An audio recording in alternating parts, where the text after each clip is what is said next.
mani ako ang mga manok. Kaber ni siya, no? So makita ninyo ang design sa ako ang gihimo nga chicken coop or sa ato pa ni kulungan. Naka-elevate siya, no? Elevated siya gikan sa salog or sa yuta. Then mobable siya, pwede siyang ibalhin-balhin kung asa nimo ibalhin. Doon na siya ay nakabitay nga ingnanan. Nganong nakabitay man dapat kay para dili nila makuan, dili nila malibangan ba. Kaya pag malibangan nila, bakterya na siya, mainom nila. So lisod kayo. Temporary na ako'y feeder, chicken feeder or kananan sa manok. Dapat nito nakabitay po ni siya, pero ang isa raman akong chicken feeder gibitay lang sa nako dito sa pikas kulungan pod sa manok nako katong mga Bisaya nga manok or native. And then pag sooner available na tong feeder, pwede nang kuan ibitay po nako siya, no? So aduna po ko'y kuan dito sudlanan sa manok atong gamay. Dati-rati mo na ako ang kuan kanang naa po na suga dito nga din init. Tugnaw kayong panahon, ulan-ulan, pwede mo sulod ang manok diha sa sulod.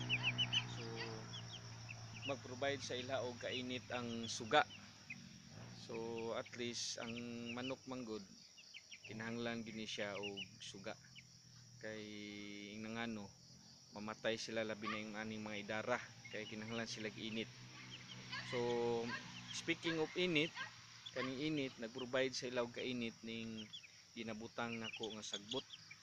Kaning sagbuta gikan po ni sa hinagbasan or ginuntingan dito sa lawn, no, sa backyard. So pwede dili nato siya ilabay usa kay gamit kay siya diri. Ang gamit niya ani una makapapainit sa lawas sa manok.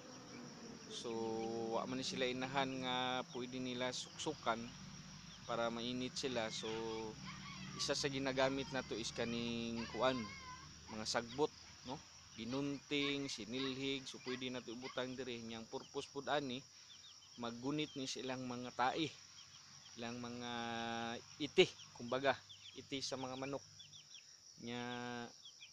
Kung kaning mga iti nga kaning mga dahon day or mga sagbot nga mo hold sa ilang iti, mugunit sa ilang mga iti, pag daghan-daghan nag iti, pwede na nato ni siya hipuson. And then instant na anatay kuan raw material para sa ato ang compost, no? So kani siya hipuson ni siya, padulong ni siya sa compost pit nya. Pag mahimo na ni siyang compost, pwede na pud nato ni siya butang sa ato ang mga garden, no? Muo na tong fertilizer. So dali magamit gyud nato ang mga resources, dili gini siya mawala nya.